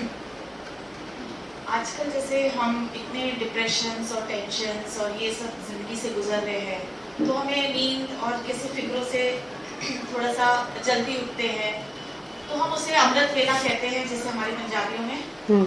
तो भैया हमें ये जो अमृत वेला हम संभालते हैं, इसका मतलब क्या महत्व है हमारी लाइफ में। और हमें कई मतलब कोई मिलेगा तो बोलेगा कि फिक्रों से उठ जाती है, अरे मतलब परमात्मा की मेहर, हमें तो ये लगता है कि परमात्मा की मेहर हम पे हुई है जो हम इतने सुबह उठ रहे हैं। वो चंद हम जब गुरुद्वारे जाते हैं तो हमें 1-2 पर्सन ही मिलते हैं वहाँ पे जो अमृत वेला आ रहे हैं। तो मुझे लगता है कि ये मतलब उन्हीं पर कृपा होती है जिनको भगवान खुद चाहता है कि इसके साथ जुड़े। तो इसका कितना कुछ हमारे जीवन में इसका क्या अर्थ और महत्व है, ये सब है। देखिए, यहाँ पे 2-3 चीज़ें हमको अच्छे से समझनी पड़ेंगी। सबसे पहले आपने कहा कि डिप्रेशन और स्ट्रेस जो फील होता है, तो ये हमारा कर्मों की वजह से है। ठीक है, जो भी हम नींद नहीं आती रात को और हम जो तड़पते हैं, जो परेशान है, बाहर से है, अंदर से नहीं। तो जो हम परेशान हैं, जो हम दुखी हैं, वो हम अपने कर्मों की वजह से हैं। उसमें आप अमृत वेला उठो चाहे ना उठो, उससे कोई कंसर्न नहीं है। जो लोग उठते हैं वही परेशान है, जो नहीं उठते वही परेशान है। ठीक है, अमृत वेला की बात इसके लिए है, खास करके सारे संतों ने, खास करके गुरु नानक ने, कबीर साहब ने, मीराबाई ने, जिन्होंने भी ध्यान किया, ये सब 500 साल हो गए इन सबको। उस टाइम क्या होता था, लाइफ बहुत सहज थी, बहुत सिंपल थी। किसान ही होते थे सब, सुबह 4 बजे उठते थे और शाम को 5 बजे सो जाते थे। तो उस टाइम का जो लाइफ टाइम था, जो लाइफ स्टाइल थी, वो डिफरेंट थी। ठीक है, आजकल की जो लाइफ स्टाइल है बहुत डिफरेंट है, मतलब ऑपोजिट है उससे। और बहुत जगह बताया जाता है कि अमृत वेला ये करोगे तो गुरु खुश होंगे, या जैसे आपने कहा कि परमात्मा की कृपा होगी। तो मैं आपको बता दूं कि परमात्मा 24 घंटे हैं, 24 घंटे परमात्मा के हैं। ऐसा नहीं है कि आधी रात को या अमृत वेले उठ के हमने सिमरन किया या ध्यान किया तो उसका ज़्यादा फर्क पड़ेगा, हम ज़्यादा कनेक्ट होंगे, और दिन को किया तो नहीं होंगे। या इस डायरेक्शन में बैठेंगे तो कुछ होगा, दक्षिण दिशा में मुंह नहीं करना है, नॉर्थ में मुंह करना है, ईस्ट में करना है। 10 दिशाएं परमात्मा की हैं, 24 घंटे परमात्मा के हैं, 12 महीने ही परमात्मा के हैं। असली चीज़ होती है भाव। अगर आप दोपहर को 3 बजे भी अगर आप बैठ के ध्यान करते हो या गुरुद्वारा जाते हो या जो भी आप करते हो, उससे टाइम का महत्व नहीं है कि अमृत वेला ही जाना चाहिए, कि कृपा होगी फिर 3 बजे नहीं होगी, इससे कोई कंसर्न नहीं है। एक ही उल्टा अभी ऐसे हो गया कि स्ट्रेसफुल लाइफ है हमारी, ठीक है। हमारा घर का ऐसे खास करके आप लेडीज़ों को इतना स्ट्रेस होता है कि खाना बनाना है, नाश्ता बनाना है, बच्चों को स्कूल भेजना है। और मैं देखता हूँ हमारे उल्लासनगर में भी बहुत अमृत वेला में उठते हैं, तो सुबह उठते तो हैं, लेकिन शरीर तो हमारा थका होता है काम करके। उठ के गए, चलो हमारी मान्यता है कि हम 5 बजे उठ के गए, और वो जो भी करते हैं मंत्र या जाप या जो भी करते हैं वो करके आ गए, फिर पूरा दिन सर भारी भारी रहता है, एनर्जी नहीं होती, नींद नहीं आती है, ठीक है। तो फिर हम कंफ्यूज जाते हैं कि क्या करें, भगवान के घर जाए या नहीं जाए। तो हमको वो काम करना है जिससे हमारी लाइफ सहज हो। इम्पोर्टेंट होता है कि हमारा मन शांत हो, हमारा घर का माहौल शांत हो, प्रेम हो, सद्भावना हो, वो इम्पोर्टेंट होता है। अगर घर में प्रेम है और अच्छा माहौल है और टाइम पे ड्यूटीज पूरी करे तो वही गुरुद्वारा है। गुरुद्वारा कोई दीवारों की गुरुद्वारा नहीं होता, वो हमने मान्यताएं बैठा रखी हैं। तो आपके रूटीन के हिसाब से, हाँ, अगर आपके घर का रूटीन ही ऐसा है कि सब लोग 4 बजे उठ जाते हैं, सब लोग उठ जाते हैं और पास में गुरुद्वारा है, और ईजिली सहज में जाते हो और सहज में आके फिर सो जाते हो, कोई ज़्यादा ड्यूटीज़ घर पे है नहीं और बहुएं सब कर रही हैं, आप आज़ाद हो, मतलब रिटायर हो, मतलब लाइफ अगर इजी है, इजीली हो रहा है तो वो काम करो। रूटीन जो आपको इजी लगता है वो काम करो, पर प्रेशर से मत करो कि भाई गुरु ने बोला है कि अमृत वेले जाना ही है, तो भले मैं नहीं उठ पा रही हूँ, शरीर में शक्ति है लेकिन जाना ही है। वहाँ पे कोई कृपा, कोई चीज़ काम नहीं करती। ये चीज़ आप अच्छे से समझ लो। 24 घंटे परमात्मा के होते हैं। हमको जो है ना परमात्मा की, आत्मा के प्रति, मोक्ष के प्रति जो भाव है ना, 24 घंटे बनाने हैं। वो चाहे दोपहर को हो, शाम को हो, रात को हो, आधी रात को हो, वो इस पे डिपेंड करता है। और भैया ये भी कहा जाता है कि जिस स्थान पे आप, मतलब हमारे यहाँ ऐसे बोले जाते हैं कि जिस स्थान पे बैठ के आप कर रहे हो वहीं सिमरन करो, वहीं बंदगी करो, तो इबादत तो कहीं भी हो सकती है, इसका कोई बंदिश तो नहीं होगी। मैंने कहा ना 24 घंटे परमात्मा के हैं, 10 दिशाएं परमात्मा की हैं। ऐसा कोई लोकेशन नहीं है कि एक लोकेशन में बैठोगे ज़्यादा होगा, एक लोकेशन पे होगा कम होगा। हम लोग तो शुरू में काफ़ी टाइम पहले शमशान घाट में जाके मेडिटेशन करते थे। तो मेन चीज़ ये है कि हाँ, इतना कहा जाता है कि जहाँ मेडिटेशन करते हो ना, क्योंकि मेडिटेशन में इतनी पावर होती है कि आसपास का जो माहौल है वो पॉजिटिव हो जाता है, क्योंकि ब्रह्मांड में बहुत सारी एनर्जीज होती है, ठीक है, नेगेटिव भी होती है, पॉजिटिव भी होती है। तो जो अगर हमारे आसपास नेगेटिव एनर्जी है और हम परमात्मा का ध्यान करने बैठे तो वो वहाँ से भाग जाती है, 14 कोस दूर हो जाती है। तो वाइब्रेशन का फर्क पड़ता है, वाइब्रेशन का पड़ता है, लेकिन मोक्ष का नहीं पड़ता। समझे, दोनों में डिफरेंस है। मतलब फिर क्या होगा कि आपका आंतरिक मन थोड़ा शांत होगा। अगर कोई दूसरे जो हमारे जेंट्स होते हैं या घर में दूसरे जो लोग होते हैं तो उनको अंदर में भारी भारी नहीं लगेगा, अगर आप उस घर पे बैठ के करते हो तो, उस जगह पे करते हो। एक ही स्थान पे हमने बैठ के वही स्थान पे कुछ करना, वही स्थान पे करने का एक साइकोलॉजिकल रीज़न है, क्योंकि अगर मन हमारा ऐसे काम करता है, मन बहुत बंदर की तरह होता है, चंचल होता है। अगर हमने सोचेंगे ना कि सफ़ेद हाथी के लिए मत सोचो, तो पहले हमारे माइंड में सफ़ेद हाथी आएगा। तो मन को जो चीज़ मना करो वही चीज़ पहले आती है, ठीक है। तो संतों ने मन से कैसे लड़ा जाए, मन को कैसे कंट्रोल करा जाए, मन को मार तो नहीं सकते हैं, मन को कंट्रोल कर सकते हैं। मतलब उसे गले में जंजीर बांध सकते हैं, बट उसको जो जम मारता है ना वो नहीं रोक सकते। तो इसके लिए अगर आप सोचोगे कि अभी जो भी हम जैसे मेडिटेशन करने के लिए बोलते हैं, तो अगर कहेंगे कि किसी भी टाइम मेडिटेशन करो, तो अगर आप 2 बजे बैठोगे तो बोलो, सोचो आपका मन बोलेगा 2 बजे क्यों बैठ रहे हो, 3 बजे बैठो, 4 बजे बैठो, ठीक है। मन थोड़ा चंचल भी, लापरवाही करेगा। या अगर आप एक जगह बैठते हो और कल दूसरी जगह बैठते हो तो मन आपको बैठने नहीं देगा। तो डेली एक जगह सिटिंग करने का एक साइकोलॉजिकल रीज़न ये है कि जैसे आप बैठोगे ना डेली कि इस टाइम पे हमको मेडिटेशन में बैठना है, ध्यान करना बैठना है इस जगह पे, और इस टाइम पे, इस जगह पे, इस टाइम पे बैठना है। चाहे दुनिया इधर की उधर हो जाए, कितने मेहमान आ जाए, कितने बच्चे आ जाए, ये टाइम मेरी आत्मा के लिए है। 23 घंटे मेरे पति के लिए, बच्चों के लिए, संसार के लिए, 1 घंटा मेरी खुद की आत्मा के लिए। चाहे दुनिया इधर की उधर जाए, मेरी 1 घंटा मेरे लिए है। तो ये जब पक्का निश्चय करते हैं ना, उस टाइम मन हमको चंचल नहीं कर सकता। जब डिसीजन लेते हैं ना, तो हमारी एनर्जी मन से बड़ी हो जाती है। कि समझो किसी का मेरा 10 बजे का टाइम है, तो 10 बजे आपको एकदम से आएगा कि अभी बैठना है मेडिटेशन पे, चाहे तो दुनिया इधर की उधर हो जाए। तो आप बैठने में आसानी होगी, सहायकता होगी, मन आपको परेशान कम करेगा। ये सांसारिक चीज़ आपको थोड़ा डिफिकल्ट जो लगता है ना, वो थोड़ा कम लगेगा। तो ये साइकोलॉजिकल रीज़न है एक जगह बैठने के और एक टाइम पे करने के। बाकी ऐसा अगर किसी को मोक्ष चाहिए तो ऐसा कोई नियम नहीं है। परमात्मा के स्पिरिचुअलिज्म में कोई नियम नहीं होता। जहाँ नियम आ जाए समझ जाओ वहाँ पे पाखंड है।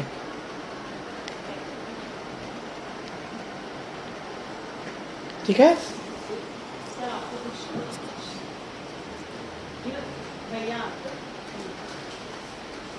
आप अमृत वेले जाके पूछिए थोड़ा।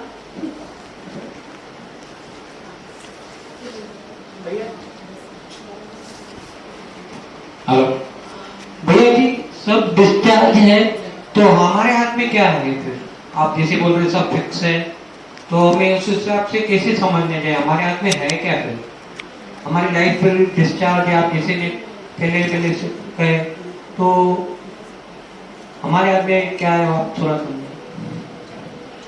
देखो, पहली श्वास से लेकर आखिरी श्वास तक हम शरीर से जो भी करते हैं, खाना खाते हैं, बात करते हैं, कहीं घूमने जाते हैं, ये हमारी सब लेन देन का हिस्सा होता है। मतलब हमारे हाथ में नहीं होता। मतलब ये इतनी छोटी चीज़ होती है कि अगर आप किसी रिक्शा में जा रहे हो ना, तो रिक्शा वाले से भी आपकी लेन देन है। ऐसा नहीं होता कि हमारे हाथ में हम कौन सा रिक्शा वाला सिलेक्ट कर रहे हैं कि भाई रिक्शा वाले को बोला यहाँ लेके चल दो, उसने बोला 100 रुपया लगेगा, तो उन्होंने बोला नहीं 50 रुपया लगता है। वो हमारे हाथ में है, ऐसा नहीं है। पूरी की पूरी लेन देन हमारी फिक्स होती है कि इस रिक्शा वाले को इस टाइम पे हमको इतने पैसे देने हैं, वो हमको लेके जाएगा। ये इतनी सूक्ष्म साइंस, इतनी सूक्ष्म लेवल पे काम करती है। तो जब सब कुछ फिक्स है, पहले से पैटर्न फिक्स है, ये होने वाला, तो हमारे हाथ में क्या है, ये सवाल है। फिर हम क्या कर सकते हैं? फिर हम जी क्यों रहे हैं? ठीक है।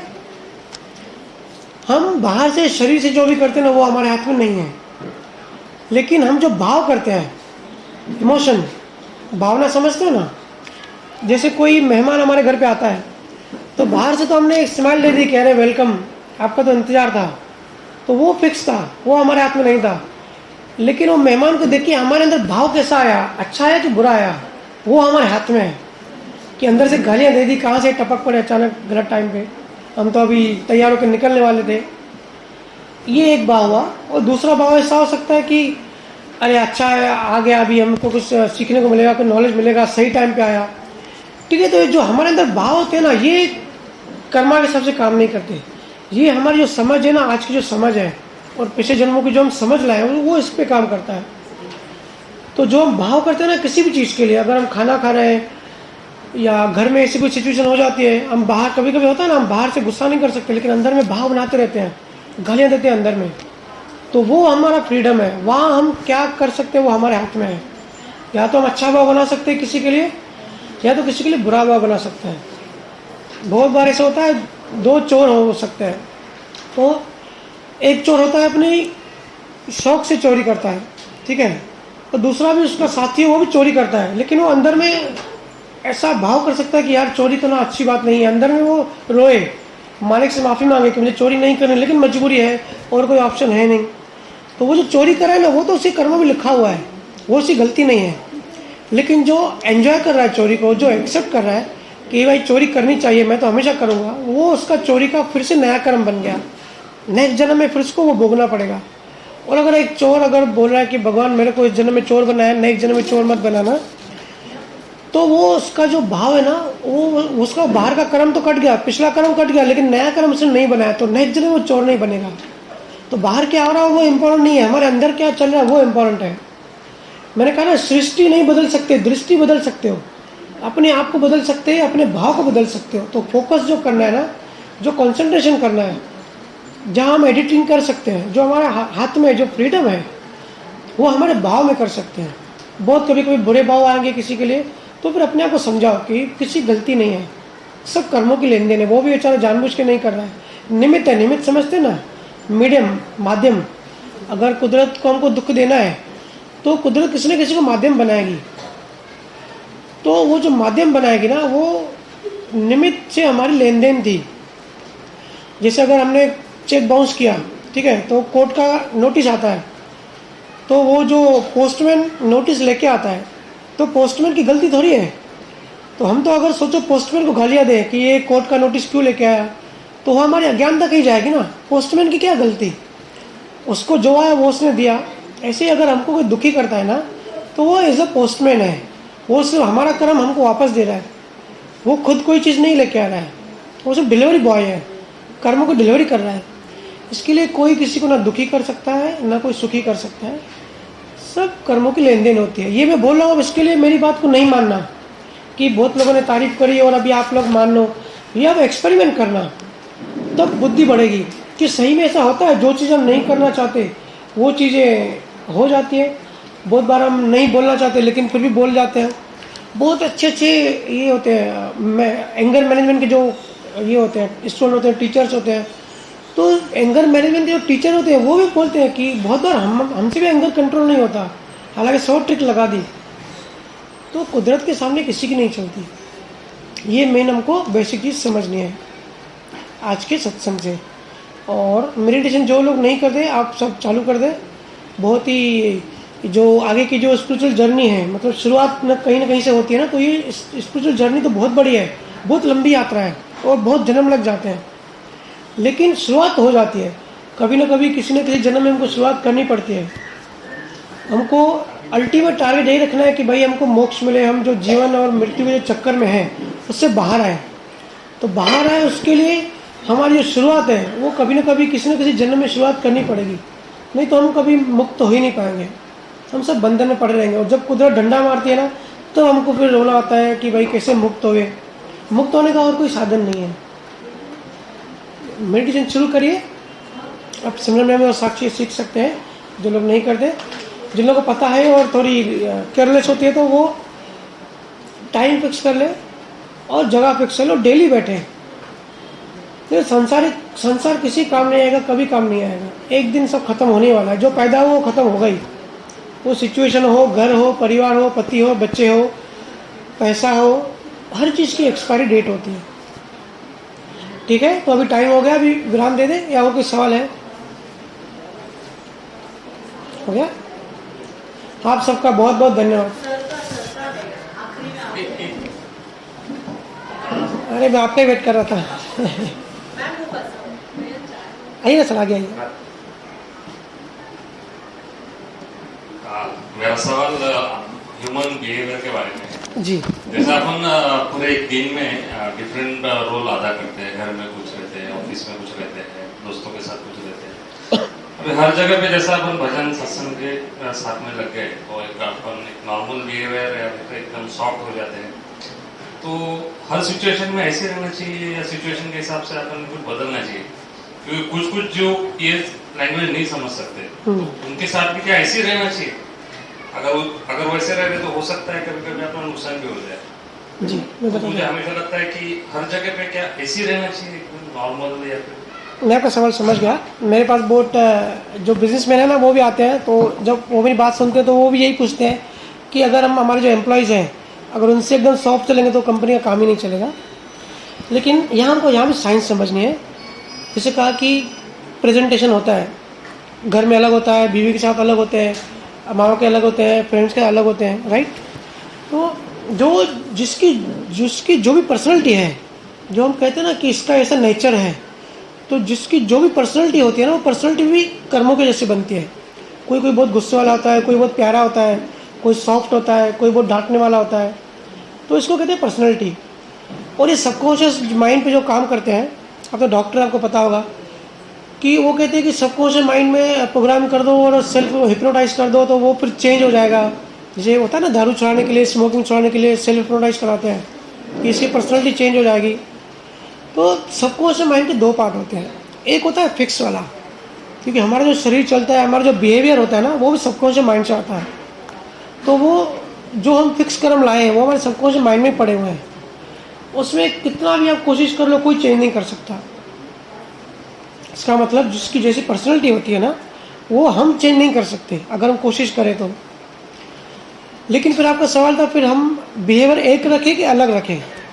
तो पहली बात तो अगर समझो घर में है, हमको बच्चों के साथ अलग बिहेवियर रखना पड़ता है और स्टाफ के साथ थोड़ा अलग बिहेवियर रखना पड़ता है। ये एक रिक्वायरमेंट है हमारे बिजनेस की। तो ये भी एक, अगर आप चाहेंगे भी कि मैं बच्चों के साथ अलग रहूं और स्टाफ के साथ अलग रहूं, तो ये भी आप कर्म सत्ता के हिसाब से ही करोगे। ऐसे आप सोचोगे, विवेक लगाओगे, डिस्चार्ज लगाएंगे कि भाई इससे मैं अलग बिहेव करूं, इससे अच्छा बिहेव करूं। और अच्छा बिहेव तो हर एक दूसरे अच्छा ही करना चाहता है, कोई बुरा तो करना नहीं चाहता, लेकिन फिर हो जाता है।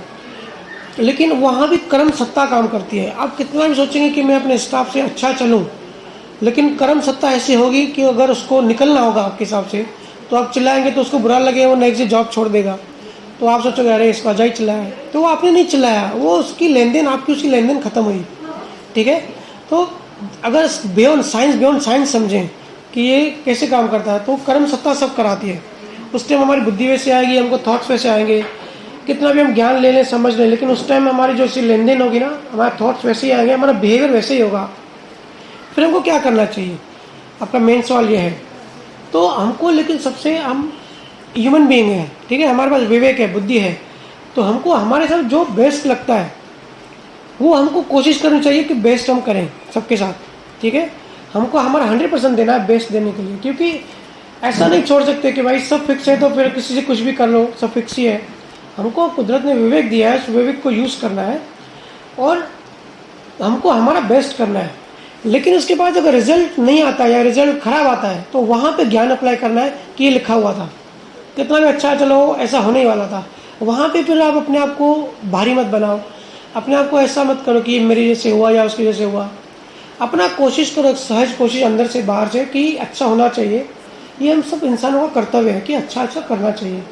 लेकिन नहीं होता है तो फिर छोड़ दो, फिर आप टेंशन मत लो। अपने आप को एक ही चीज़ समझाओ कि कर्म सत्ता ऐसे ही काम करती है, किसी को कोई चेंज नहीं कर सकता। नहीं तो देखो ना, रोज़ का हम देखते हैं, कितना भी समझाते हैं कि भाई ऐसा करो, ऐसा मत करो, अपने बच्चों को, अपने दोस्तों को समझाते हैं। जो दारू पीते हैं उनको तो पता ही है कि वो उसका रिजल्ट जो है नेगेटिव है, लेकिन वो नहीं छोड़ पाते। वो तो बोलते हैं हम भी चाहते हैं छोड़ा, लेकिन नहीं छोड़ पाते। क्यों होता है ऐसा? तो उसका मतलब ये नहीं उसको बोलना छोड़ दें, उसको डंडा मारना छोड़ दें, उसको समझाना चाहिए, कोशिश करनी चाहिए। लेकिन नहीं छोड़ रहे हैं तो फिर अपने आप को गिल्टी मत समझो, ऐसा समझो कि उसके कर्मों में ऐसा लिखा हुआ है, तो मन आपका एकदम हल्का हो जाएगा। ठीक है सर, और कुछ? किसी ने डीएनए के लिए मेरे से सवाल पूछा था कल ही, मैं सोचा था आप आएंगे तो आपसे डिस्कस करूँगा, तो मैं आपका ही वेट कर रहा था पहले से ही। किसी ने पूछा कि ऐसे कैसे हो सकता है कि हमारी आंखें कैसे बनेंगी, वो भी कर्मों के हिसाब से है। देखो डॉक्टरों को पता है ये चीज़ कि सब चीज़ जो है ना, हमारा शरीर डीएनए से बनता है।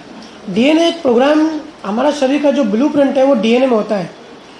तो बच्चा जब अंदर एक सेल होता है माँ के अंदर, तो जो डीएनए होता है उसी टाइम वो अल्ट्रासाउंड में भी नहीं दिखता है, इतना छोटा सेल होता है, लेकिन उस छोटे सेल के अंदर भी डीएनए आ जाता है। पूरी उसकी बॉडी कैसे बनेगी, उसके बाल कैसे होंगे, नाखून कैसे होंगे, आँखें, चेहरा कैसे होगा, काला होगा, गोरा होगा, ये लिखा जाता है। ये साइंटिफिकली प्रूव्ड है ना सर? ऐसा ये साइंटिफिकली प्रूव्ड है, इसमें तो ये तो बहुत सबको पता है।